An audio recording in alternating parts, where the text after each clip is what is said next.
Alright, aloha everyone. So today I'm going to be talking um, about finding a home for television in the USSR. And I thought this reading was really important. I read all of it, and there are a lot of good quotes in this that I wanted to discuss today. So I'm going to go over the key things that I thought were important of the reading and then ask you some questions at the end.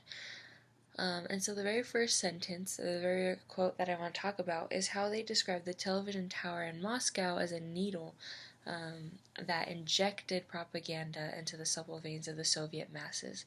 That's a pretty powerful quote because it's talking about how this is kind of forced or injected into the people of the Soviet. Another quote was on the second page, on page 279. It says, "The moment of any new technology is a moment of choice," the words of Raymond Williams. And it is a choice. It helps these people to communicate better and to get things across. Using this media is really important, and that was one of the main concerns at the beginning of the reading, is it said that there was this difference between the use of technology and the administering of it. And surprisingly, surprisingly, they chose to invest in technology and how to administer it, but the leaders of the propaganda state, it says, were disorganized, uncreative, and even detached, which it kind of seems like that would have lost them a lot of respect or a lot of data that they could have collected or a way of life that they could have been subject to. But with that being said, it also television became a symbol for the Soviet. It was, every apartment had it, so it was a proof of socialism ability to deliver a good life. It made an irrefutable case for technology. So the television became the symbol of it's a good life, everything's fine, and it reinforced that socialist aspect or communism. But before that, there were different tactics or attacks that technology could have taken. The first one was obviously political communications, and a lot of the political elites, they pushed for this technological advancement, but they stayed away from the cameras themselves. They didn't want to be, there wasn't this there was political potential, but they didn't want it. They pushed away, which is very different from what I think we see today in society. And the second tack that would have been ideal was this cultural uplift.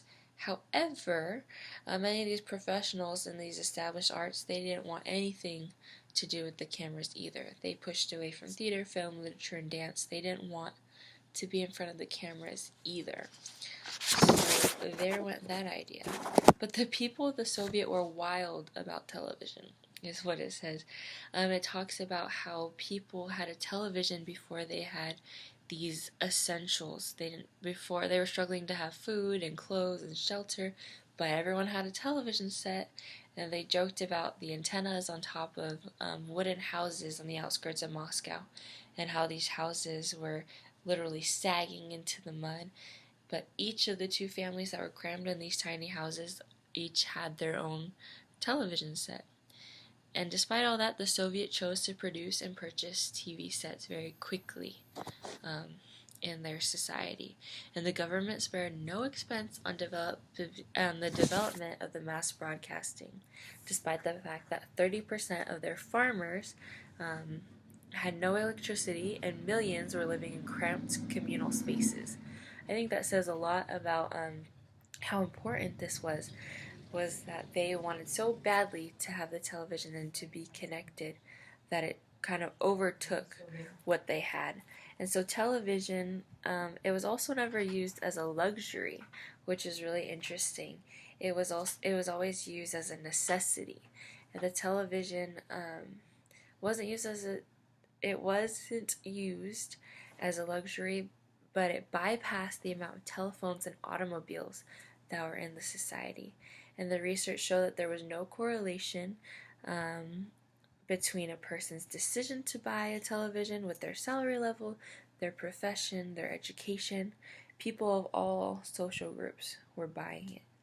And then many chose to buy a TV before they bought their essentials like a vacuum or kitchen appliances, which was really interesting too in itself. And I think that goes back again to the symbol of a good life. I would rather have this good life with the TV than my vacuum cleaner, which I found very interesting. So as TV increased, so did broadcasting. In 1958, there was only 9 stations on television, and then by 1960 there was 84, and then by 1965 there was 121 stations, which says a lot of how drastically this was growing and how fast it was all happening. And that also increased the employment of these people in the media, went from 400 to 18,000. So Soviet's cultural influence of scientific knowledge, a lot of people had the skill, they had the motivation to develop the TV in their own communities, and there were no regulations, which is really surprising. It wasn't until 1957, when there were millions of audience members, that this caught the eye of Central Committee, and they put together a group to manage TV. It says a mature television center arrived in 1958 with standard services. Or not mature, amateur television centers arrived. And so now these people, there were regulations on what could go on and what needed to be there. It was whoever could convince the committee or make a better case to the Ministry of Communications, or whoever had the most nerve to talk to them is where the studio sprang up, as long as there weren't other studios or other things there that would be in competition. So the Central Committee in 1960 had a decree that ordered more local officials to appear more regularly on TV, and the order repeated in 1962.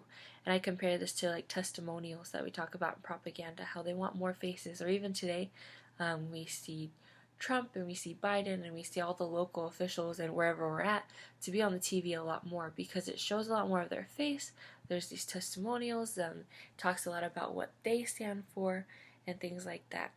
So the television educated, and most people in TV, most people that had professions in journalism, the cameramen, actors, directors, they tried to stay away from television because of how many times it would break down. There were a lot of problems with television in the first place.